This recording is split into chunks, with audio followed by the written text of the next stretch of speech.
Hello बच्चों, बहुपद का ये पार्ट 1 है जिसमें हम लोग सबसे पहले इसके बेसिस को कवर करेंगे। उसके बाद हम लोग देखेंगे कि इसमें किस प्रकार शून्यकों और गुणांकों के मध्य संबंध की हम लोग जांच करते हैं। अगर आपने चैप्टर 1 को फॉलो नहीं किया है तो आपको आई बटन पे प्लेलिस्ट का लिंक दिख रहा होगा, आप इस पर क्लिक करके आप पूरी प्लेलिस्ट को फॉलो जरूर करें। चलिए हम लोग स्टार्ट करते हैं बहुपद, ठीक है ना। देखिए क्या होता है, सबसे पहले हम लोग पढ़ेंगे बहुपद की एकदम बेसिक से। क्या कह रहा है कि बहुपद एक ऐसा एक्सप्रेशन होता है, एक्सप्रेशन मतलब एक ऐसा व्यंजक होता है बहुपद जो चर और गुणांक को रखता है। यानी एक ऐसा व्यंजक मीन्स मैं ऐसा कुछ भी लिख दूं, मैं ऐसा मैथ की भाषा में मैं कुछ भी लिख दूं जिसमें क्या हो, जिसमें या तो चर हो और गुणांक हो, जिसमें चर और गुणांक दोनों हो। अच्छा, चर भी हो सकता है और गुणांक भी हो सकता है, वो अभी हम लोग जब डिटेल पढ़ेंगे तो हमको समझ में आएगा, ठीक है ना। तो मैं ऐसा कुछ भी अगर लिख देता हूँ, कोई ऐसा व्यंजक, कोई ऐसा एक्सप्रेशन जिसमें चर भी हो और गुणांक भी हो, तो उसको हम लोग क्या कहते हैं, उसको हम लोग कहते हैं बहुपद है, यानी ये हमारा पॉलिनोमियल है, ठीक है। ये एकदम बेसिक से हम लोग यहाँ पे स्टार्ट कर रहे हैं। देखिए अगला क्या आता है, कह रहा है बहुपद में चर की घात कभी भी ऋणात्मक तथा भिन्न में नहीं हो सकती है। इस पर फोकस करना कि अगर बहुपद में चर की घात कभी भी माइनस में आपको दिख गई या चर की घात आपको कभी भी भिन्न में दिख गई, इसका मतलब क्या हो कि वो बहुपद आपका नहीं है, ठीक है बेटा। देखिए यहाँ पे हमने कुछ एग्जाम्पल भी लिए हैं। देखिए ये बहुपद आपके नहीं है, ये बहुपद नहीं है। देखते हम लोग सबसे पहले एग्जाम्पल में क्या लिखा, देखिए यहाँ क्या लिखा है 1/x-1। अब ये बहुपद क्यों नहीं, देखिए 1/x-1 में जब हम लोग x-1 को जब हम लोग ऊपर लेके जाएंगे तो इसकी वैल्यू कितनी हो जाएगी, x-1 की होल पावर माइनस का 1, x-1 की होल पावर -1। अब देखिए यहाँ x की पावर आपको कैसी मिल गई, माइनस में, और वो क्या कह रहा है कि बहुपद में चर की घात कभी भी ऋणात्मक तथा भिन्न में नहीं हो सकती है। यहाँ चूंकि चर हमारा है x की पावर माइनस में आ गई, इसका मतलब क्या हुआ, ये जो लिखा हुआ है ये हमारा बहुपद नहीं है, ठीक है ना। ये देखिए सेम ऐसा यहाँ पर भी है, यहाँ क्या लिखा हुआ 1/x² प्लस का 3x प्लस का 2। जैसे हम लोग इसको भी ऊपर लेके जाएंगे तो क्या हो जाएगा, x की जो पावर है वो भी आपकी कैसे हो जाएगी, माइनस में हो जाएगी, इसलिए ये भी हमारा बहुपद नहीं है। यहाँ ध्यान से देखें क्या लिखा है √x + 2। अब √x देखिए x की पावर, √x को अगर हम लिखना चाहें तो लिख देंगे x की पावर 1/2। ये है किसका मान, ये है आपका √x की वैल्यू, ठीक है ना। तो √x को हम लोग लिख देंगे x की पावर 1/2 और +5, तो +5 रहेगा ही रहेगा। अब देखिए x की पावर, ये जो चर है, चर की पावर हमारी कितनी होगी, चर की पावर हमारी यहाँ पे हो चुकी है भिन्न में। अगर चर की पावर भिन्न में है तो फिर ये जो लिखा हुआ है ये बहुपद में नहीं है, ठीक है ना, यानी ये भी बहुपद हमारा नहीं हुआ, ठीक है बेटा। इसी प्रकार देखिए सेम हमारा क्या, सेम आपको दिख रहा है 1/x, ठीक है ना। 1/x क्यों, क्योंकि जैसे ही फिर से ये ऊपर जाएगा तो हो जाएगा x की पावर -1। इसका मतलब क्या होगा कि चर की पावर माइनस में हो गई, इसका मतलब कि ये भी हमारा बहुपद नहीं है, ठीक है ना। तो आपको बस एक लाइन याद रखनी है, कौन सी लाइन, कि चर की घात कभी भी ना तो माइनस में होनी चाहिए और ना ही भिन्न में होनी चाहिए। अगर चर की घात माइनस में है और भिन्न में है तो भी जो भी आपके सामने एक एक्सप्रेशन लिखा होगा, जो भी आपके सामने व्यंजक लिखा होगा, वो एक्सप्रेशन बहुपद नहीं होगा, ठीक है। अब देखिए बहुपद है क्या, सबसे पहले 3x। अब आप चेक करेंगे क्या x की पावर माइनस में, आप कहेंगे बिल्कुल नहीं, यहाँ x की पावर कितनी है, 1 है, x की पावर यहाँ पे कितना है, 1 है। तो आप कह देंगे देखिए x की पावर ना तो माइनस में है, x की पावर ना तो भिन्न में, इसका मतलब क्या हो, ये हमारा बहुपद है। अब देखिए 5 आप कहेंगे भैया यहाँ पे तो आपको x दिख ही नहीं रहा। जब x नहीं दिख रहा है तो हम लोग क्या कर लेंगे, यहाँ पे लिख देंगे x की पावर 0, x की पावर 0। अब बताइए देखिए यहाँ पे ये हो गया आपका गुणांक हो गया और ये आपका क्या हो गया, चर हो गया। चर की पावर 0 हो सकती है, इसमें कोई गलत नहीं है। आपको पता होगा ना कि किसी की भी पावर अगर 0 तो उसकी वैल्यू हमेशा 1 होती है, ठीक है ना। तो x की पावर 0 मीन्स वैल्यू 1, तो 5 × 1 = कितना निकल के जाएगा आपके पास, 5 आ जाएगा, ठीक है ना। तो यानी 5 को हम लोग ऐसे लिख सकते हैं। अब देखिए यहाँ x की पावर क्या माइनस में, आप कहेंगे बिल्कुल नहीं। x की पावर क्या भिन्न में, आप कहेंगे बिल्कुल नहीं। तो क्या ये बहुपद है, बिल्कुल है। जब x की पावर 0 हो सकती है, देखिए उसने आपको सिर्फ 2 चीज़ के लिए मना किया कि x की पावर ना तो माइनस में होनी चाहिए ना ही भिन्न में होनी चाहिए। इसके अलावा 0 है तो उसकी कोई बात ही वो नहीं कर रहा है, ठीक है ना। तो अगर हम परिभाषा के हिसाब से चलें तो ये क्या है हमारा, ये बहुपद है, ठीक है बेटा। अब देखिए सेम चीज़ यहाँ क्या लिखा हुआ है √2, ठीक है ना। देखिए ध्यान से देखते हैं, √2 को अगर मैं लिखना चाहूँ, √2 को मैं यहाँ लिख दूंगा √2 × x की पावर 0। तो जो लॉजिक यहाँ लगा था वही लॉजिक से यहाँ हो गया क्या, कि x की पावर ना तो माइनस में है, x की पावर ना तो भिन्न में है, इसका मतलब क्या होगा, ये हमारा एक अचर बहुपद हो गया। अभी हम लोग अचर बहुपद के बारे में हम लोग डिटेल में आगे पढ़ेंगे, ठीक है ना बेटा। अब देखिए x3, यहाँ x3 का मतलब क्या हो जाएगा, अब x की पावर आप देखिए प्लस का 3 है, प्लस का 3, ये देखिए x की पावर प्लस का 3, ठीक है ना। तो जब x की पावर 3 है तो आप चेक करेंगे यहाँ पे क्या, कि ये ना तो ऋणात्मक होनी चाहिए और ना ही भिन्न में होनी चाहिए। तो x3 देखिए इसकी पावर ना तो माइनस में है और ना ही इसकी पावर भिन्न में है, ये भी आपका क्या हो गया, बहुपद है। यहाँ ध्यान से देखेंगे, देखिए 6x² - 1, x² क्या पावर माइनस में है, कहेंगे नहीं, क्या पावर भिन्न में, कहेंगे नहीं, तो ये भी पूरा क्या हो गया, आपका बहुपद हो गया। देखिए यहाँ पे देखिए 7x की पावर 6, 3/7 x की पावर 5। अब देखिए ध्यान से कह रहा था चर की घात कभी ना तो माइनस में ना ही भिन्न में। क्या चर के गुणांक माइनस में नहीं हो सकते? बिल्कुल हो सकते हैं। क्या चर के गुणांक जो हैं क्या वो आपके भिन्न में नहीं हो सकते? बिल्कुल हो सकते हैं। देखिए यहाँ x की पावर 6, इसका गुणांक कितना है? इसका गुणांक है -7।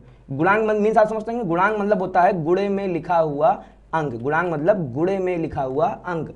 तो x की पावर 6 का गुणांक कितना हो गया? -7। यहाँ देखिए x की पावर 5 का जो गुणांक हो गया वो कितना हो गया? -3/7। ठीक है ना। तो इसके जो गुणांक है ना, गुणांक माइनस में हो जाए कोई दिक्कत की बात नहीं, गुणांक अगर आपके भिन्न में हो जाए तो भी कोई दिक्कत की बात नहीं। हमको प्रॉब्लम सिर्फ तब होगी जब चर की पावर माइनस में हो जाए, जब चर की पावर भिन्न में हो जाए। ठीक है ना। तो देखिए यहाँ पे x की पावर प्लस में भी है और भिन्न में भी नहीं है, इसका मतलब क्या हो गया? ये भी आपका जो लिखा हुआ है यहाँ से यहाँ तक ये पूरा बहुपद है।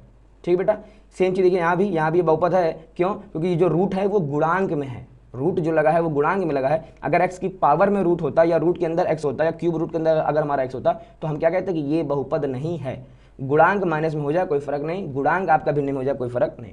उम्मीद करते हैं आपको ये समझ में आ गया हो कि बहुपद क्या है और बहुपद क्या नहीं होते हैं। ठीक है बेटा, आगे बढ़ते हैं हम लोग। देखिए आगे क्या आता है हमारा? बहुपद का मानक रूप। अब मानक रूप क्या होता है? देखिए स्टैंडर्ड फॉर्म। स्टैंडर्ड फॉर्म मतलब क्या? हर चीज का एक स्टैंडर्ड फॉर्म होता है। देखिए इसमें क्या लिखा है कि बहुपद को या तो चर के घातों के आरोही क्रम में होना चाहिए या फिर अवरोही क्रम में। क्या कह रहा है? जो चर की जो पावर है, चर की जो पावर है, अच्छा चर तो आप लोग समझते होंगे ना, चर मीन्स x, y और z, ये होते हैं आपके चर। अच्छा अगर गुणांक की बात कर देंगे तो गुणांक आपके क्या होते हैं? जैसे a, b या c, या गुणांक में आपके आ जाते हैं कोई भी न्यूमेरिकल वैल्यू 1 2 3 4 5 6।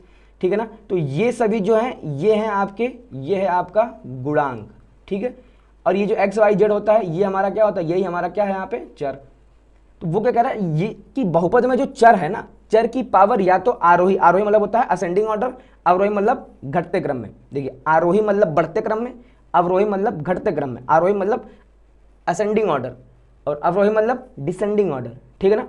ये आप सबको अच्छे से पता होगा। तो बहुपद को या तो चर के घातों के आरोही क्रम में होना चाहिए या फिर चर के घातों के अवरोही क्रम में होना चाहिए। ठीक है बेटा। देखिए सबसे पहले हमने एग्जाम्पल लिखा। देखिए क्या लिखा है? p of x is equal to 4x³ minus का 6x² प्लस का 2x प्लस का 3 एक मानक रूप है। क्यों? क्योंकि x की घातें अवरोही क्रम में है, यानी x की घातें घटते हुए क्रम में है। देखिए ध्यान से, यहाँ x की पावर कितनी है? आप कहेंगे यहाँ है x की पावर आपकी 3। ठीक है ना। x की पावर कितनी है? 3। फिर 3 के बाद कितनी होगी? x की पावर 2। फिर कितनी होगी? x की पावर 1। और यहाँ कितनी है? x की पावर 0। ठीक है ना। जहाँ x नहीं होता वहाँ x की पावर 0 होता है। ठीक है बेटा। अब देखिए अगला क्या है? अगला देखिए क्या कह रहा है? p of x is equal to 3 + 2x minus 6x² plus का 4x³। ये भी एक मानक रूप है आपको। क्यों? क्योंकि यहाँ x की जो घातें हैं वो आरोही क्रम में है। अब आरोही क्रम देखिए, यहाँ क्या आप x है? आप कहेंगे नहीं, यानी यहाँ x की पावर 0 हो गई, फिर यहाँ x की पावर 1 हो गई, फिर यहाँ x की पावर 2 हो गई और यहाँ x की पावर 3 ना। पहले 0 फिर 1 फिर 2 और फिर 3। तो ये हमेशा पावर बढ़ रही है। इसका मतलब क्या हो गया? ये भी एक स्टैंडर्ड फॉर्म है। ठीक है ना। मानक रूप बहुपद का है। देखिए ये वाला ये मानक रूप नहीं है। क्यों? क्योंकि देखिए x की पावर 2 आ रहा है, फिर x की पावर 0 आ रहा है, फिर x की पावर 3 आ रहा है, फिर x की पावर 1, यानी कि पावर कभी 2 है, कभी 0 है, कभी 3 है, कभी 1 है। इसका कोई फिक्स पैटर्न नहीं है, या तो आरोही आरोही होना चाहिए या फिर अवरोही होना चाहिए। ठीक है। ये हो गया आपका बहुपद का मानक रूप, क्या होता है क्या नहीं होता है। ठीक है। अच्छा देखते हैं एक चीज और, आपको ये तो पता ही होगा कि बहुपद को हम लोग p ऑफ x से दिखाते हैं। बहुपद को ये जो लिखा ना p ऑफ x, ठीक है ना, p ऑफ x से ही क्यों दिखाते हैं? देखिए बहुपद को इंग्लिश में हम लोग क्या कहते हैं? बहुपद को इंग्लिश में हम लोग कहते हैं पॉलिनोमियल। ठीक है ना। अब अगर आपने चैप्टर 1 अगर आपने पढ़ा है तो हमने आपको बताया था कि नॉर्मली हम लोग चीज़ों को क्या करते हैं, अगर हमें किसी चीज़ को दर्शाना है, जैसे नेचुरल नंबर को हम लोग कैपिटल N से दर्शाते हैं। क्यों? क्योंकि नेचुरल नंबर यानी प्राकृतिक संख्याओं को इंग्लिश में हम लोग कहते हैं नेचुरल नंबर्स। तो नेचुरल का सबसे पहला जो वर्ड है N वो आ गया। होल नंबर्स को लोग दिखाते हैं W से, है ना, यानी पूर्ण संख्याओं को। ठीक है। ऐसे देखिए पॉलिनोमियल यानी बहुपद को हम लोग किसे दिखाते हैं? Small p। ये लिखा ना स्मॉल p। अच्छा ब्रैकेट में x, x का मतलब क्या होता है? जो चर होता है, जो आपका क्या है? चर है। जैसे अगर मैंने यहाँ लिख दिया कि इस p of x, that means कि जो भी यहाँ बहुपद होगा वो आपका x के रूप में होगा। उस बहुपद में चर कौन सा होगा? आपका x होगा। अगर मैंने यहाँ पे लिख दिया p ऑफ y, तो p ऑफ y का मतलब क्या होगा कि हमारे पास जो भी बहुपद यहाँ पे लिखा होगा इस बहुपद में जो चर होगा वो चर कौन सा होगा? y होगा। ये सब आप लोग 9th में एकदम पढ़ के आ चुके हैं। ठीक है बेटा। तो उम्मीद करते हैं आपको ये तो पता ही होगा, नहीं पता तो चलिए मैंने आपको बता दिया। ठीक है। अब देखिए हम लोग आगे बढ़ते हैं बहुपद के प्रकार। देखिए थ्योरी पढ़ना क्यों जरूरी है? हो सकता है कि आपको ये चीज़ें पहले से आती हो। अगर पहले से आती है बेटा तो रिवाइज कराना भी बहुत जरूरी था। क्यों जरूरी है? क्योंकि MCQ 20 नंबर के आते हैं। MCQ 20 नंबर की आएंगी और वो जो एक नंबर के जो सवाल आते हैं ना वहाँ से ऐसे ही बेसिक वाले सवाल पूछे जाते हैं। तो अगर आपका बेसिक मजबूत होगा तो आप 20 नंबर में बहुत अच्छी पकड़ रख पाएंगे। ठीक है बेटा। देखते हैं हम लोग बहुपद के प्रकार। और बहुपद को हम लोग दो भागों के आधार पर बांटते हैं। सबसे पहला आपका आता है पदों के आधार पर, फिर आपका आता है घातों के आधार पर। तो पदों के आधार पर देखिए सबसे पहला क्या है, एक पदीय बहुपद, दूसरा है द्विपदीय बहुपद, तीसरा है त्रिपदीय। तो नाम से आपको क्लियर है कि एक पद यानी जिसमें एक पद हो, द्विपद यानी जिसमें दो पद हो, त्रिपद यानी जिसमें तीन पद हो। ठीक है ना। एग्जाम्पल देखिए यहाँ पे एक पद यानी एक्स केवल एक ही है, एक्स वाई ये भी एक ही है, देखिए एक्स स्क्वायर वाई जेड ये भी आपका एक ही है। अब यहाँ पे तीन चर हैं, आपको इसमें कंफ्यूज नहीं होना। इस एक पदीय बहुपद में एक्स स्क्वायर वाई जेड में चर कितने हैं, तीन, बट पद कितने हैं, एक। अब थोड़ा सा समझने का प्रयास करते हैं कि पद होते क्या है। ठीक है ना। पहले इसको हम लोग समझते। देखिए अगर मैं यहाँ लिख दूँ x plus y, that means यहाँ पे दो पद आ चुके हैं। पहला पद हमारा है एक्स और दूसरा पद है हमारा वाई। ठीक है ना। सपोज करिए मैं यहाँ पर लिख देता हूँ 2x माइनस का 3। ठीक है ना। अब यहाँ पे भी दो पद हैं, पहला पद है 2x और दूसरा पद है आपका केवल 3। ठीक है ना। बट अगर मैं क्या करता हूँ, अगर मैंने इस x और y को प्लस और माइनस से अलग ना किया, मैंने क्या कर दिया, मैंने लिख दिया x इंटू वाई। अब ये दो पद ना हो कि अब ये एक पद है। ठीक है ना। अगर मैंने यहाँ पे लिख दिया x अपॉन वाई, अब ये दो पद ना हो कि एक पद है। ठीक है ना। अभी आप ये भूल जाइए कि ये बहुपद है कि नहीं है। ठीक है ना। तो अगर कहने का मतलब अगर मैंने दो चरों को जोड़ के लिखा, घटा के लिखा, तो वो दो पद बन जाएंगे। लेकिन अगर मैंने उन्हीं दोनों चरों को अगर मैंने घटा के नहीं, अगर मैंने गुणा करा के लिख दिया, तो अब वो एक ही पद हो जाएगा। ठीक है ना बेटा। तो यहाँ पे हम लोग ध्यान से देखेंगे, यहाँ पे क्या देखिए तीन चर हैं, बट तीनों का क्या है, मल्टीप्लाई आपस में। तो जब तीनों का जब मल्टीप्लाई है, पद एक है लेकिन चर कितने हैं यहाँ पे, तीन है। ठीक है ना। इसी यहाँ पे देखिए ध्यान से, पद एक है एक्स इंटू वाई, पद है आपका एक, बट यहाँ पे चर कितने आपके पास, दो हैं। ठीक है ना। द्विपदीय बहुपद, यहाँ पे दो पद हों, देखिए ध्यान से, पहला पद ये है, दूसरा पद ये है। ठीक है ना। अब इस पहले पद की पावर 3 है और इस दूसरे पद में भी x इंटू वाई है, तो चर यहाँ पे अभी भी दो हैं। ठीक है ना। लेकिन यहाँ पे क्या है, जो मैक्सिमम पावर है 3 है, बट हमको यहाँ पे पदों के ऊपर हम लोग यहाँ पे फोकस करना है। ठीक है बेटा। यहाँ पे ध्यान देखेंगे x प्लस का 5।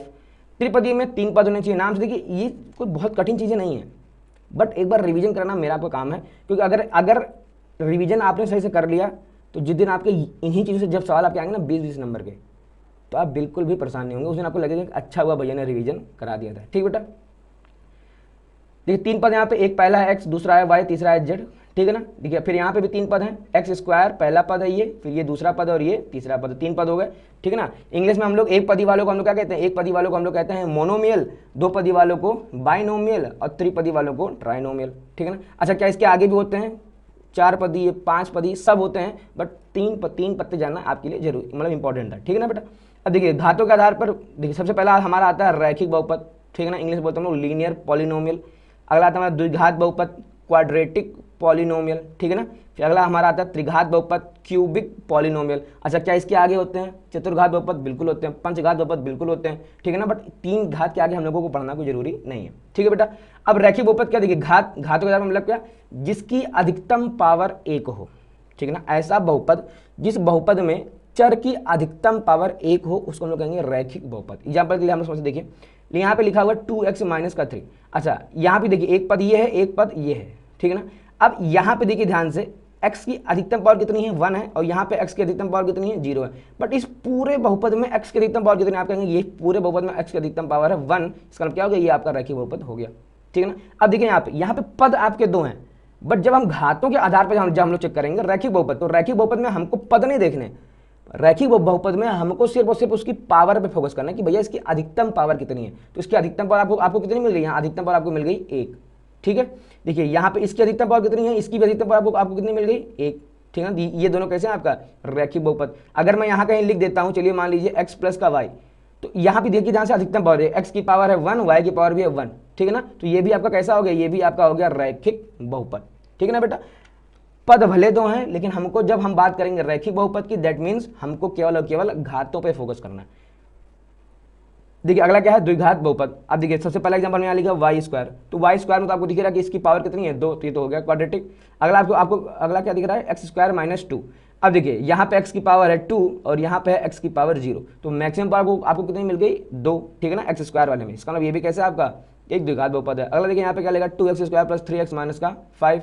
इसमें भी आपको अधिकतम पावर दिख रहा है, यहाँ पावर है 2, यहाँ पावर है 1, यहाँ पावर है 0। इस पूरे में अधिकतम पावर कितनी है आपकी, x की पावर 2। ठीक है। त्रिघात में फिर से वही भैया, जिसकी अधिकतम पावर 3 हो, ठीक है ना, तो वो क्या हो जाएगा, त्रिघात हो जाएगा। अब देखिए यहाँ पे एक्स क्यूब आपको दिख गया, x की अधिकतम पावर 3 है, लेकिन यहाँ के हमको 3 डायरेक्ट नहीं दिख रहा है। तो देखिए यहाँ पे है क्या, ये वाला जो चर है ना एक्स स्क्वायर, इसकी अधिकतम पावर है 2 और इस y की अधिकतम पावर है 1, तो 2 और 1 जब जोड़ेंगे तो यहाँ पे कितना हो जाएगा आपका 3, तो 2 इसकी पावर 1 इसकी पावर, यानी अधिकतम पावर कुल कितनी हो गई हमारी 3 हो गई। ऐसे देखिए यहाँ x की पावर 1 है, y की पावर 1 है, इसको जोड़ेंगे तो यहाँ पे हमारी पावर कितनी है 2 है। ठीक है बेटा, तो ये हो गया हमारा घातों के आधार पर रैखिक बहुपद, है ना, रैखिक बहुपद, द्विघात बहुपद और त्रिघात बहुपद। उम्मीद आपको ये बहुपद के प्रकार समझ में आ गए होंगे। देखिए आगे बढ़ते हैं हम लोग, ये कुछ यहाँ पे एग्जाम्पल लिखे गए हैं, इस एग्जाम्पल में हम लोग देखने का प्रयास करें। देखिए ये लिखा हुआ है x की पावर 4 माइनस का 2x स्क्वायर प्लस का 7x प्लस का 5। इसमें चर कितने हैं आप कहेंगे, चर हैं यहाँ पे केवल एक, कौन सा है x। अच्छा इसमें कुल कितने पद हैं, तो देखिए ये पहला पद, ये दूसरा पद, ये तीसरा पद और ये चौथा पद, यहाँ पे कुल कितने पद हो गए 4।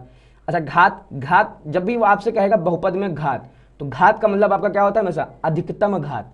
देखिए वो आपसे हर बार ये नहीं कहेगा कि अधिकतम घात बताइए, वो आपसे सिंपल कह देगा कि बहुपद की घात बताइए। तो बहुपद की घात का मतलब ही क्या हुआ, अधिकतम घात। वो अधिकतम बोले या ना बोले आपको समझ आना कि इसकी अधिकतम घात की ही बात वो कर रहा है, ठीक है ना। तो यहाँ पे लिखा क्या घात। अब यहाँ पे आप ध्यान से देखेंगे यहाँ पे अधिकतम पावर कितनी है, देखिए यहाँ x की पावर 4 ही दिख रहा है, बाकी यहाँ 2 है, यहाँ 1 है और यहाँ 0 है, ठीक है ना। यहाँ पे जरा अब यहाँ देखेंगे चर कितने हैं, तो चर आपको मिलेंगे 3। पहला चर है x, फिर है y और फिर है यहाँ पे z, तो चर हो गए आपके 3। पद यहाँ पे कितने हैं 2 है ना, ये है पहला पद और ये है दूसरा पद। हमने कहा था आपको कि अगर प्लस और माइनस लगा के लिखेंगे तो ही हमको पद मिलते हैं, ठीक है ना। अभी अगर मैं यहाँ पे मल्टीप्लाई करा देता तो ये 2 पद ना होके एक ही पद होते हैं, ठीक है ना। यानी प्लस और माइनस के द्वारा ही पदों को हम लोग अलग अलग करते हैं। घात कितनी है, अधिकतम घात 5। कैसे, देखिए x की पावर यहाँ पे कितनी 1 है, y की पावर यहाँ पे कितनी 4 है, 4 और 1 जुड़ा कितना हो जाएगा 5, ठीक है। यहाँ x की पावर 2 है, z की पावर 1, तो 2 और 1 3, तो इसमें मैक्सिमम पावर कितनी होगी आपकी, यहाँ पे है मैक्सिमम पावर आपकी कितनी है 5, ठीक है ना। अब देखिए यहाँ पे चर कितने हैं 3 है, पहला चर है x, फिर है y और फिर है z, ठीक है ना। अच्छा इसकी अधिकतम घात कितनी हो जाएगी, देखिए x की पावर 3, y की पावर 2, z की पावर 1, ठीक है ना। तो देखिए तो 3 2 5 और ये z वाला 1 6, तो इसकी घात कितनी होगी आपके पास 6। अच्छा पद इसमें कितने 4, तो ये है पहला पद, ये है दूसरा पद, ये है तीसरा पद और ये है चौथा पद, ठीक है ना। तो उम्मीद करते हैं आपको ये भी समझ में आ गया होगा। अब हम लोग कुछ इसके पॉइंट्स पे बढ़ते हैं जो इंपॉर्टेंट पॉइंट होते हैं। देखिए सबसे पहला क्या है, घात का मतलब उस बहुपद की अधिकतम घात से होता है, ये मैंने आपको बता दिया। जब भी वो आपसे बोलेगा कि भैया बहुपद की घात, इसका मतलब अधिकतम घात से बोल रहा है।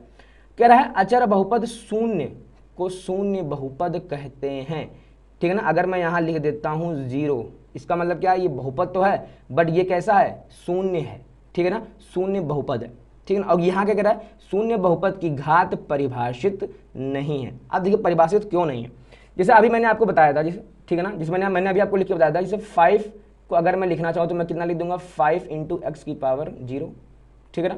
अगर मैं 2 को लिखना चाहूँ तो मैं क्या लिख दूंगा यहाँ पे 2 × x की पावर 0, ठीक है ना। अच्छा x किसी की पावर 0 होती है तो वैल्यू 1 होती है ना, तो जब इसकी पावर हो जाएगी 1 तो 5 × 1 घूम फिर के हम लोग कहाँ पहुँच जाएंगे, यहाँ पे। यही सेम यहाँ पर भी है। अब देखिए 0 को अगर हम लोग 0 को लिखना चाहें तो हम लोग 0 को लिख सकते हैं 0 × x की पावर 0। अगर आप ऐसे लिख देंगे तो आप कहेंगे क्या कि भैया x की पावर तो यहाँ 0 दिख गई, इसका मतलब क्या है कि इसकी पावर 0 है। लेकिन अगर मैं यहाँ पे 0 को अगर मैं ऐसे भी लिखना चाहूँ, मैं यहाँ लिख दूँ 0 × x की पावर 5, ठीक है ना। अब 0 का गुणा किसी में कराएंगे, वैल्यू कितनी घूम फिर के आ जाएगी, आपको कितनी मिल जाएगी 0 मिल जाएगी, ठीक है ना। तो ये भी एकदम सही लिखा है और ये भी। आप चाहो तो कुछ और आप वैल्यू यहाँ पे चेंज कर दो, आप कह दो मैं लिखूंगा यहाँ पे 0 × x की पावर 100, ठीक है ना। तो 0 × x की पावर 100 जब आप इसको हल करेंगे तो वैल्यू आपको कितनी मिल जाएगी 0। तो देखिए 0 को हम लोग क्यों कहते हैं इसकी घात परिभाषित नहीं है, क्योंकि 0 के साथ जो भी अगर हम चर मानेंगे तो उस चर की पावर कुछ भी हो सकती है, ठीक है ना। हो सकता है कोई बच्चा कह दे कि x की पावर 0, इसकी वैल्यू भी 0 है, इसकी वैल्यू भी 0 है, इसकी वैल्यू भी 0 है, इसलिए क्या कहते हैं लोग शून्य बहुपद की घात परिभाषित नहीं है। वहीं जो अगला पॉइंट क्या कह रहा है, एक शून्येतर अचर बहुपद की घात शून्य होती है। शून्येतर क्या होता है, देखिए शून्येतर का अगर आप संधि विच्छेद करेंगे तो शून्येतर का संधि विच्छेद होता है शून्य प्लस इतर, ठीक है ना। इतर मतलब होता है नहीं, तो शून्य धन नहीं, यानी जो शून्य ना हो। तो शून्येतर अचर बहुपद यानी ऐसा बहुपद यानी एक ऐसा नंबर जो शून्य ना हो, उसकी घात हमेशा कितनी होगी, शून्य। अभी हमने आपको यहाँ एग्जाम्पल दिखा दिया, देखिए 5 की पावर जब भी आपके सामने आ जाएगा 5, तो 5 क्या बहुपद है, आप कहेंगे बिल्कुल बहुपद है। इसकी पावर कितनी है 0, 2 इसकी पावर कितनी है 0, ठीक है ना।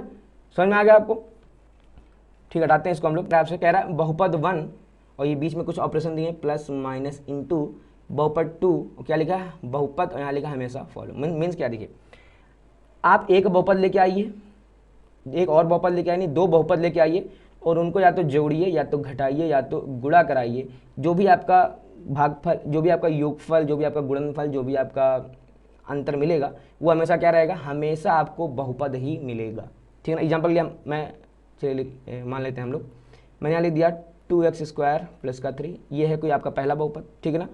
कोई चलिए मान लेते हैं हम लोग दूसरा बहुपद है आपका x, ठीक है ना, ये है आपका पहला बहुपद और ये है आपका दूसरा बहुपद। अब अगर इन दोनों बहुपदों को अगर हम लोग जोड़ते हैं तो आपको क्या मिलने वाला, देखिए ध्यान से। अगर हमने इन दोनों को जोड़ा तो हमारा रिजल्ट अभी भी क्या है, देखिए ये पूरा जो हमारा आउटपुट है ये अभी भी क्या है, एक बहुपद है, ठीक है ना। अगर हमने इनको घटाया तो अभी भी हमारा क्या है, पूरा पूरा बहुपद है। अगर हमने इनका अगर हमने मल्टीप्लाई करा दिया, अभी भी ये क्या बनेगा, बहुपद ही मिलेगा, ठीक है ना। तो आपको क्वेश्चन क्या मिलता है, क्वेश्चन ऐसे मिलेगा कि अगर दो बहुपदों को जोड़ने से हमेशा क्या बहुपद मिलेगा, तो आप कहेंगे हमेशा मिलेगा। दो बहुपदों को घटाने से क्या हमेशा मिलेगा बहुपद, आप कहेंगे बिल्कुल मिलेगा। दो बहुपदों का गुणा कराने से जो आपका आंसर आएगा क्या हमेशा बहुपद आएगा, आप कहेंगे बिल्कुल मिलेगा, ठीक है ना। प्रॉब्लम कहाँ होती है, देखिए बहुपद 1 अगर डिवाइड हम लोग करते हैं बहुपद 2 से तो क्या हमेशा बहुपद है, ये हमेशा फॉलो नहीं करेगा, जैसे एग्जांपल देखते हैं, जैसे हम लोग चलिए इसी का एग्जांपल है ना, अगर हम कर दें 2x² प्लस का 3 में अगर हम लोग x का भाग दे दें, जैसे हम लोग x का भाग देंगे, आप थोड़ा ध्यान से देखेंगे, इस x को जब हम इसके साथ लेंगे, देखिए क्या, इस x को जब इसके नीचे ले लेंगे कितना हो जाएगा, 2x² अपॉन x, और इस x को जब इसके नीचे ले लेंगे क्या हो जाएगा, देखिए 3 अपॉन x, ठीक है ना। अब देखिए ये वाला x ये वाला कट जाएगा, लेकिन क्या इससे ये कटा नहीं। अब अगर आपको याद होगा, अभी हम लोग स्टार्टिंग में पढ़ गए थे कि अगर बहुपद की पावर कभी भी माइनस होगी या बहुपद की पावर कभी भी भिन्न में हो गई तो इसका मतलब क्या हुआ, इसका मतलब सिंपल सा निकल के आ जाएगा कि वो बहुपद नहीं है। अब देखिए यहाँ पे जैसे ही ये वाली x की वैल्यू ऊपर जाएगी क्या हो जाएगा, x की पावर -1, और जैसे ही चर की घात माइनस में गई इसका मतलब वो बहुपद नहीं है, ठीक है ना। तो यहाँ पे एक चीज और ध्यान देना कि क्या हमेशा फॉलो नहीं, ठीक है ना। कभी कभार बहुपद आ भी सकता है, जैसे मैंने यहाँ पे एग्जाम्पल ले लिया, मैंने यहाँ ले दिया 2x² प्लस का 3x, और अब अगर मैं x का भाग देता हूँ, अब ये वाला x जब इसके नीचे जाएगा तो इससे कट जाएगा, ये वाला x जब इसके नीचे जाएगा तो इससे कट जाएगा, तो आंसर आपको क्या मिल जाएगा, 2x प्लस का 3। अब जब यहाँ पे हम लोग भाग देंगे, अब देखिए ये आपको बहुपद लग रहा होगा, ठीक है ना। तो अगर दो बहुपदों का अगर हम भाग कराएं तो आंसर हमेशा बहुपद आ भी सकता है और हमेशा बहुपद नहीं भी आ सकता है। ये आपको हल करके प्रॉपर चेक करना पड़ेगा कि बहुपद आ रहा है कि नहीं आ रहा है, ठीक बेटा। ये हो गया आपका कुछ इंपॉर्टेंट पॉइंट थे। देखते हम लोग आगे, अगला हमारा आता है व्यापक रूप यानी जनरल फॉर्म, ठीक है ना। तो अब रैखिक बहुपद को हम लोग कैसे लिखते हैं normally, ax plus b where a is not equal to 0, ठीक है ना। a की वैल्यू कोई भी 0 नहीं हो सकती। द्विघात बहुपद में तो ax² प्लस का bx प्लस का c where a is not equal to 0। देखिए अगर यही पद हमारा अगर 0 हो गया, अगर ये 0 हो गया तो पूरा पद हमारा क्या बन जाएगा, 0 बन जाएगा। और जैसे ये पद 0 बन गया तो अब आप बताइए, अगर आपके सामने मैं लिख दूं bx प्लस का c, अब ये बताइए आपको द्विघात कैसे लग रहा है, तो आप कहेंगे ये द्विघात नहीं लग रहा है, ये कैसा बन चुका है, रैखिक बहुपद, ठीक है ना। तो यही कारण है कि कभी भी a की वैल्यू 0 यहाँ पे नहीं हो सकती। तो त्रिघात बहुपद में क्या हो जाएगा, ax³ प्लस का bx² प्लस का cx प्लस का d, जहाँ a is not equal to 0, क्योंकि अगर यही हमारा 0 हो गया तो फिर ये त्रिघात ना होकर ये द्विघात बचेगा, ठीक है ना। अच्छा ये 0 नहीं हो सकता, क्या ये वाली वैल्यूज का 0 हो सकती है, तो ये वाली वैल्यू 0 हो जाए कोई फर्क नहीं पड़ता, ये 0 हो जाए, ये 0 हो जाए या ये 0 हो जाए, वो रहेगा त्रिघात। जैसे मैं एग्जांपल के लिए अगर मैं लिखता हूँ, देखिए अगर मैं लिखता हूँ 2x³ प्लस का 3 इज इक्वल टू 0, ठीक है, सॉरी बहुपद है तो बहुपद में बराबर में 0 नहीं आएगा, ठीक। अगर मैं यहाँ लिखता हूँ 2x³ प्लस का 3, तो 2x³ प्लस का 3 में देखिए क्या हो जाएगा। अब यहाँ पे देखिए, यहाँ पे ये वाला पद जो x² वाला पद है, यहाँ पे आपको क्या दिख रहा है, आप कहेंगे नहीं दिख रहा है। x वाला पद क्या दिख रहा है, नहीं दिख रहा है। यहाँ पे केवल ax³ है और केवल d है। ये दोनों पद कैसे आपके हो चुके हैं, ये दोनों पद आपके 0 हो चुके हैं। तो क्या ये त्रिघात नहीं है, ये त्रिघात अभी भी है, ठीक है ना।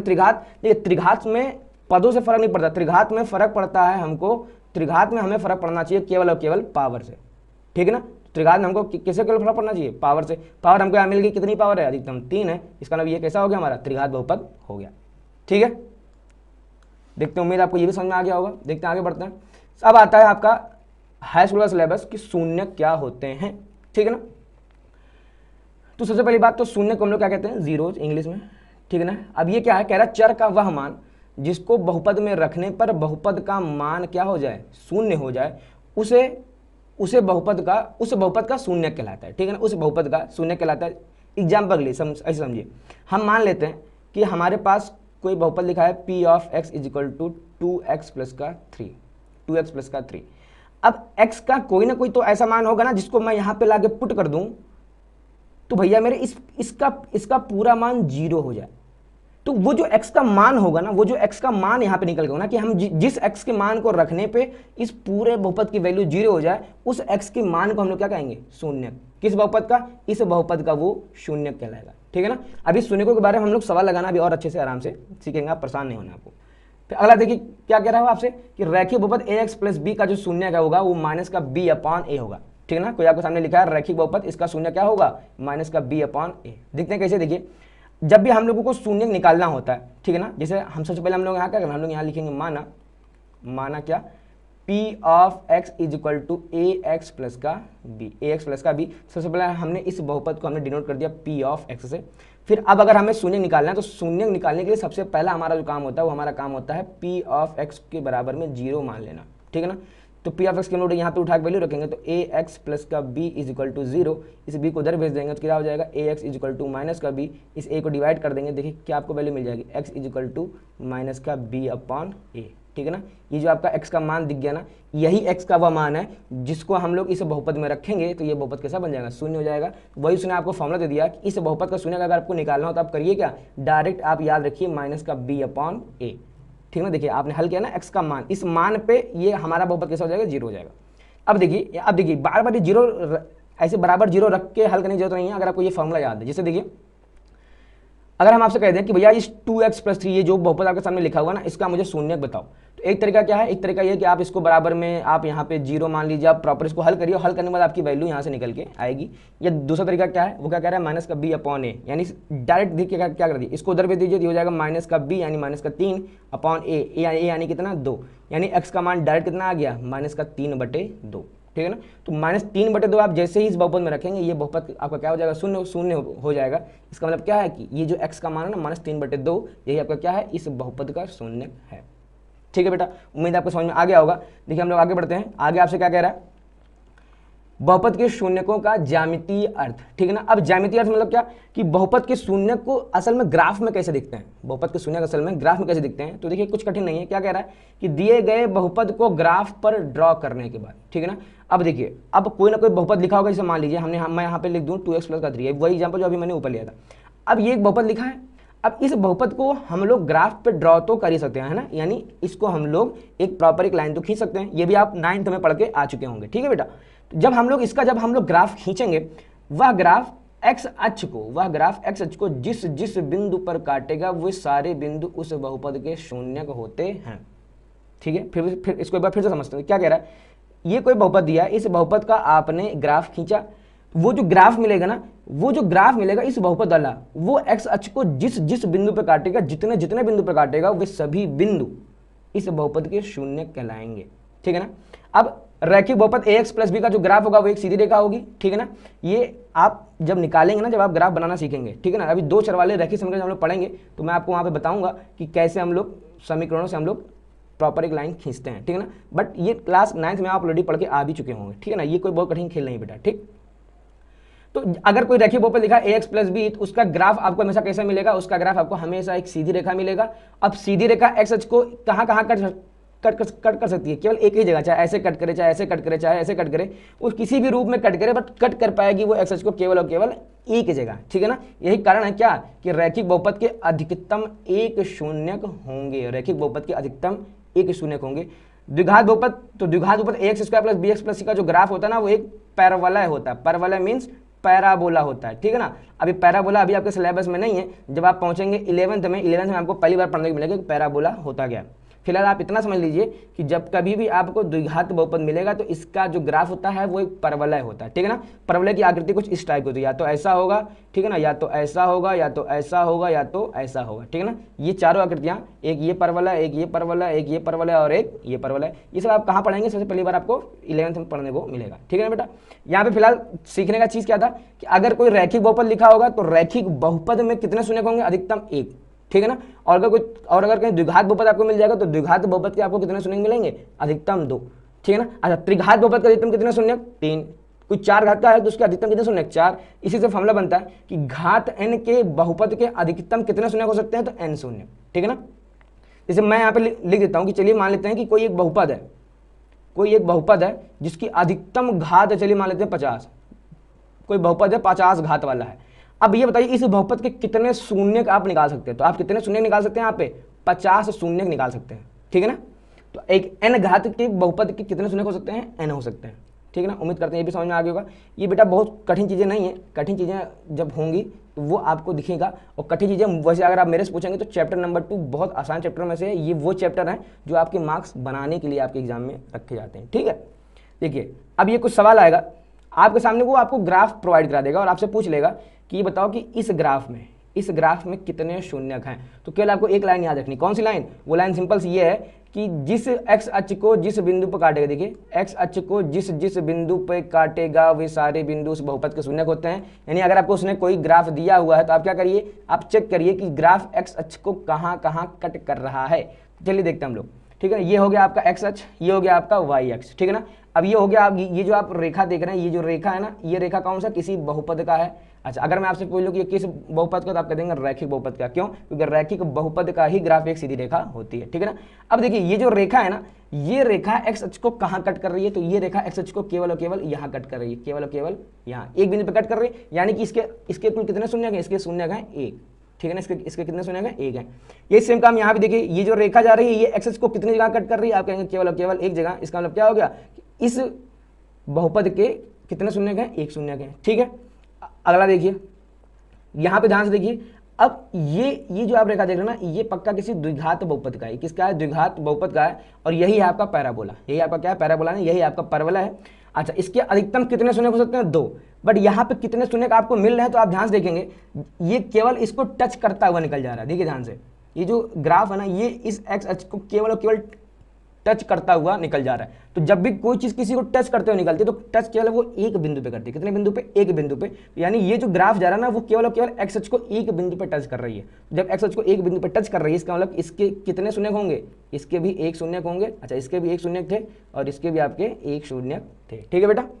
अब हम लोग देखेंगे यहाँ पे, देखिए ध्यान से, यहाँ पे हम लोग यहाँ पे कितने शून्यक हैं? देखिए एक तो उसने यहाँ कट गया, एक यहाँ कट गया 2, ठीक है ना। एक यहाँ कट गया 2, एक यहाँ कट गया मूल बिंदु पे 3, एक यहाँ ये तो टच करके जा रही है लेकिन जा तो रही है 4, एक ये फिर जा रही 5, ये हो गया फिर से 5 और ये हो गया आपका 6। तो इसके कुल कितने शून्यक हो जाएंगे? 1 2 3 4 5 6। यानी इस बहुपद के आपको कुल कितने शून्यक मिल जाएंगे? 6 शून्यक मिल जाएंगे, ठीक है बेटा। उम्मीद करते हैं आपको ये भी समझ में आ गया होगा। आपको बस सिंपल सा काम करना है कि जो भी आपको ग्राफ दिया जाएगा, आप उसमें सिंपल सा ये चेक करिए कि वो जो ग्राफ है वो एक्स अक्ष को कितनी जगह टच कर रहा है, कितनी जगह कट करके निकल रहा है। तो जितनी जगह टच करेगा वहाँ पे एक, ठीक है ना। अगर एक जगह टच कर रहा है तो एक, दो जगह तो दो, ठीक है। अच्छा, अगर हो सकता है कि कई बार कहीं टच ही ना करे, ठीक है ना। सपोज करिए, मान लीजिए ये आपका कोई एक्स अक्ष है और सपोज करिए वो उसने आपको ग्राफ दे दिया कुछ इस टाइप का, ठीक है ना। अब देखिए क्या ये वाले ग्राफ में क्या ये कभी एक्स अक्ष को टच कर रहा है? तो आप कहेंगे ये एक्स अक्ष को कभी टच ही नहीं कर रहा है, तो मतलब इसका शून्य कितना निकल कर जाएगा? 0। समझ में आ रहा ना। अगर कोई ग्राफ एक्स अक्ष को टच ही ना करे तो कितना शून्य होंगे? तो शून्य होंगे आपके पास 0, ठीक है बेटा। तो उम्मीद है ये आपको समझ में आ गया होगा। चलिए हम लोग बढ़ते हैं, आगे बढ़ते हैं। आगे आपसे क्या कह रहा है, देखिए शून्यकों और गुणांकों में संबंध। अब यहां से आपके फॉर्मूले स्टार्ट होते हैं, जो फॉर्मूले आपको अच्छे से याद कर लेने हैं, ठीक है ना। तो सबसे पहले क्या कह रहा है, यदि अल्फा और बीटा, इसको हम लोग क्या बोलेंगे? इसको हम लोग बोलते हैं अल्फा, ठीक है ना। इसको हम लोग क्या बोलेंगे? Alpha, ALPHA, alpha. और ये क्या है? बीटा है। ये है क्या? हम लोग BETA। ये वाला है बीटा और ये वाला है आपका अल्फा, ठीक है ना। यदि अल्फा और बीटा, अच्छा एक शब्द और आएगा गामा। ये देखिए यहाँ पे आपको दिख रहा है गामा। इसको हम लोग क्या बोलते हैं? इसको हम लोग बोलते हैं गामा, ठीक है ना। देखते हैं, यदि अल्फा और बीटा द्विघात बहुपद x² + bx + c का शून्यक हो तो शून्यकों का योग यानी अल्फा प्लस बीटा क्या होता है? शून्यकों का गुणनफल यानी अल्फा इंटू बीटा क्या होता है, ठीक है ना। ये सीधे आपको फॉर्मूला कह रहा है कि अगर देखिए इसके चूंकि दो शून्यक होंगे अल्फा और बीटा, ये आप पढ़ चुके हैं। ये द्विघात बहुपद है, द्विघात बहुपद के अधिकतम कितने शून्यक हो सकते हैं? अधिकतम यहाँ पे हो सकते हैं 2 शून्यक। कितने शून्यक? अधिकतम 2 शून्यक। तो अधिकतम 2 शून्यक में जब हम लोग शून्यकों को निकाल देंगे अल्फा और बीटा, तो अल्फा और बीटा यानी शून्यकों का योग का फॉर्मूला क्या होता है? -x का गुणांक बटे x² का गुणांक। ये शून्यकों के योग का फॉर्मूला होता है -x का गुणांक बटे x² का गुणांक। अच्छा, शून्यकों का गुणनफल यानी अल्फा इंटू बीटा कितना होता है? तो अचर पद बटे x² का गुणांक, अचर पद बटे x² का गुणांक, ठीक है ना। देखिए यहाँ पे हमने अर्थात करके लिख दिया। अर्थात का मतलब alpha plus beta equal to -b/, देखिए माइनस भी कहाँ आया? देखिए यहाँ x का गुणांक कितना? देखिए x का गुणांक आपका b है तो ये हो गया b, ठीक है ना। x² गुणांक कितना है? x² गुणांक जब ध्यान से देखिए a है तो कितना हो जाएगा? -b/a।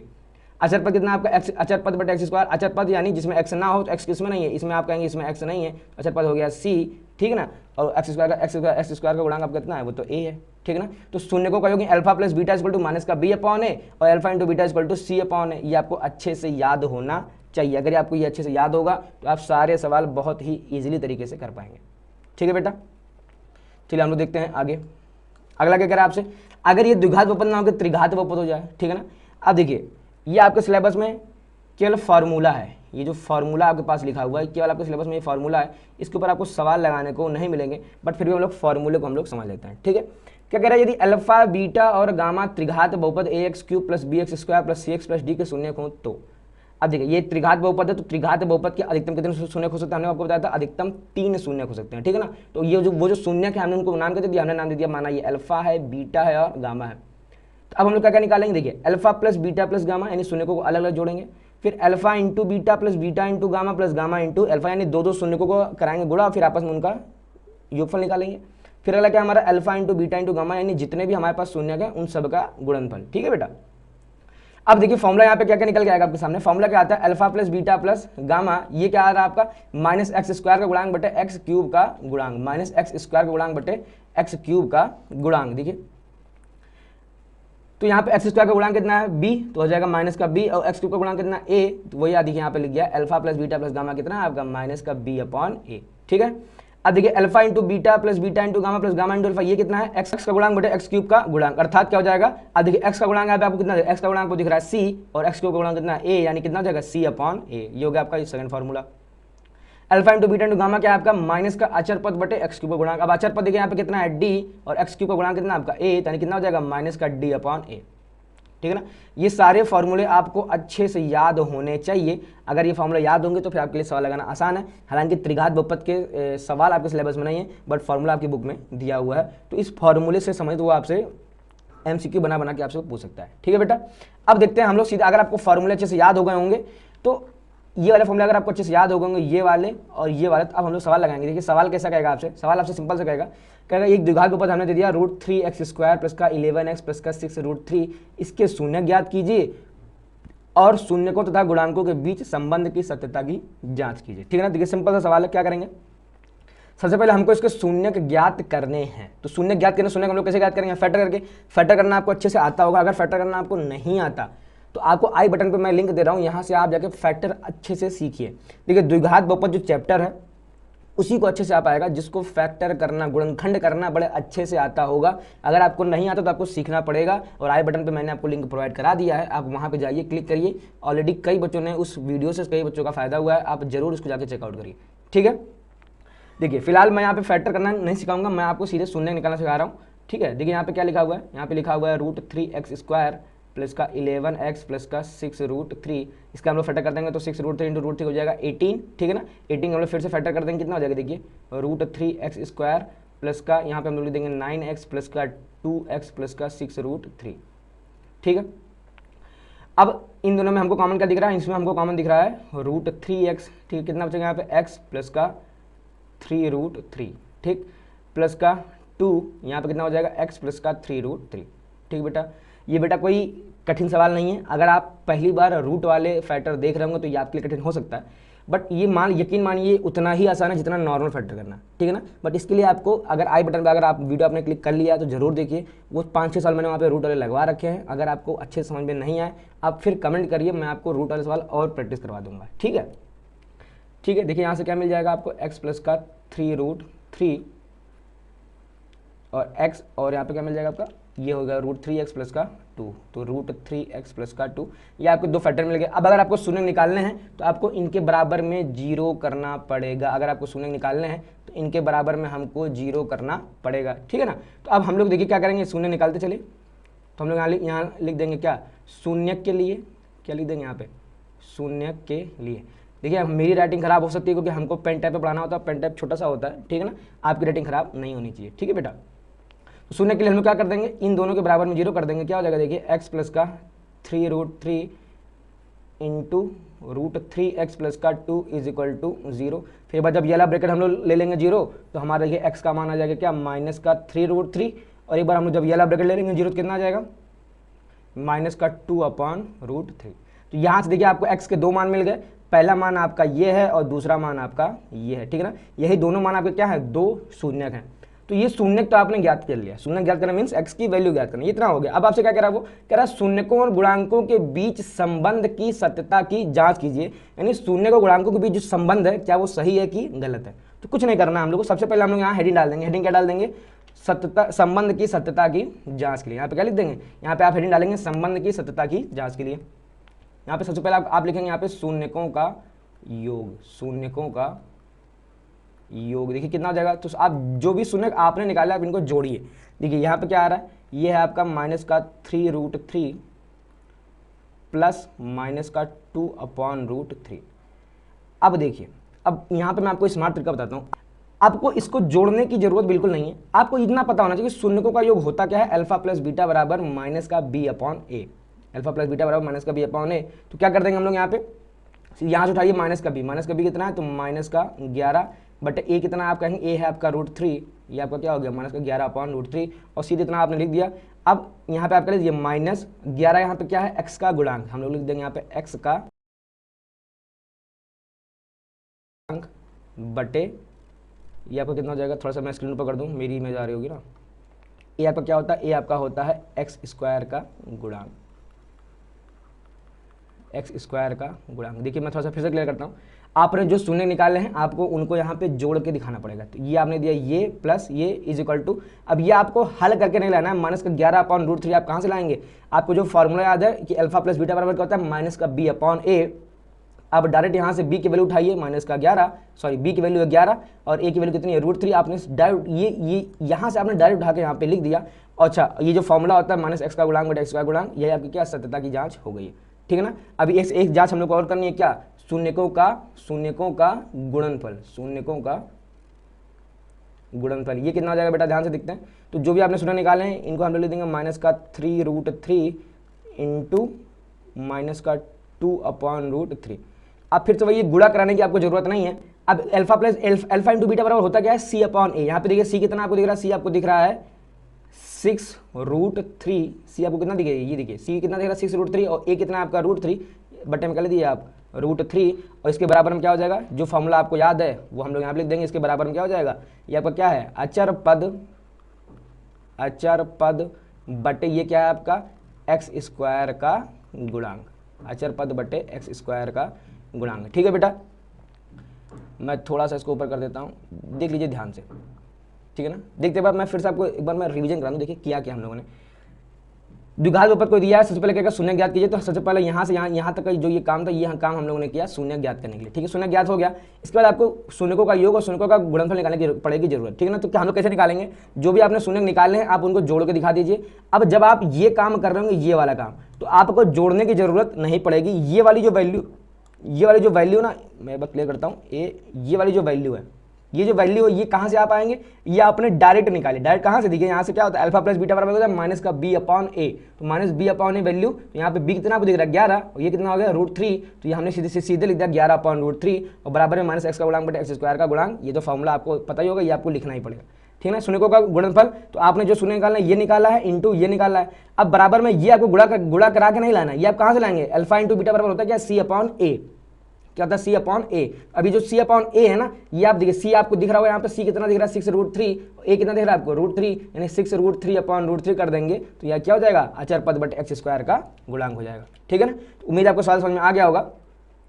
अब देखिए एक टाइप का सवाल वो आपसे और पूछता है, अगला टाइप सवाल आपसे क्या कह रहा है, जांच कीजिए कि क्या -3 व -1/2 2x² + 7x + 3 के शून्यक हैं, और साथ ही शून्यकों और गुणांकों के बीच संबंध के सत्यता को भी सत्यापित कीजिए, ठीक है ना।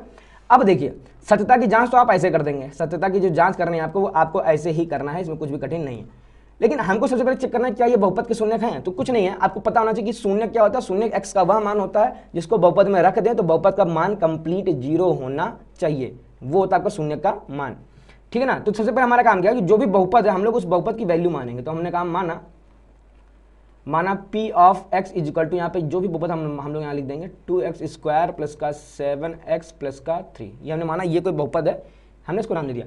अब हम लोग x की वैल्यू सबसे पहली बार यहाँ पे पुट करेंगे -3, x की वैल्यू -3 पुट करेंगे। अगर वैल्यू 0 आ गई तो शून्यक है, अगर वैल्यू 0 नहीं है तो शून्यक नहीं है। तो हम लोग यहाँ क्या लिख देंगे, p ऑफ -3, एक्स का मान हम कितना पुट कर रहे हैं, -3, इसलिए हमने यहाँ पे क्या लेगा, एक्स की वैल्यू -3, ठीक है। अब जहाँ जहाँ एक्स है वहाँ कितना रखेंगे, -3, देखिए ध्यान से 2 × -3 का होल स्क्वायर प्लस का 7 × -3 और प्लस का 3, देखिए ध्यान से, तो -3 का स्क्वायर 9, 9 × 2 18, 18 प्लस का 18 इधर 7 × -3 तो -21 और ये हो जाएगा प्लस का 3। अब 18 देखिए ये 18 प्लस 3 21, 21 में से 21 जाएगा आपका 0 हो जाएगा, कितना आपकी वैल्यू आ गई 0। तो P ऑफ -3 का मान कितना आ गया 0, यानी आपने x की वैल्यू जैसे ही -3 रखी आपकी वैल्यू कितनी आ गई 0 आ गई। इसका मतलब कि x बराबर -3 दिए गए बहुपद का शून्यक है, ठीक है ना। अब हमको कितना यहाँ पे वैल्यू पुट करना है, -1/2। चलिए हम लोग पुट करते हैं, तो P ऑफ -1/2, ठीक है, पुट करते हैं 2 × x² यानी -1/2 का होल स्क्वायर प्लस का 7 × -1/2 प्लस का 3। चलिए इसको हम लोग हल करते हैं। अब देखिए -1/2 का होल स्क्वायर कितना हो जाएगा, ये आपकी वैल्यू जाएगी 1/4 प्लस का 1/4, ये कितना हो जाएगा 2 × 1/4, ये कितना हो जाएगा देखिए -7/2 प्लस का 3।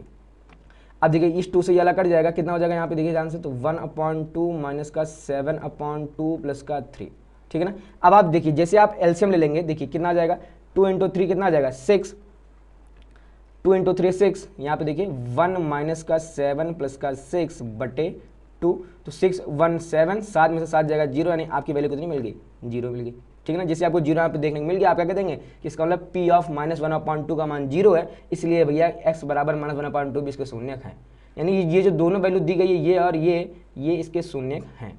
अब अगला आपका काम यहाँ पे क्या था, शून्यकों के बीच संबंध की सत्ता को सत्यापित करना था, ठीक है। कुछ भी नहीं करना आपको, जो काम हम लोगों ने यहाँ पे किया था ना, शून्यकों का योग और शून्यकों का गुणनफल, आपको बस इतना ही करना है, ठीक है ना।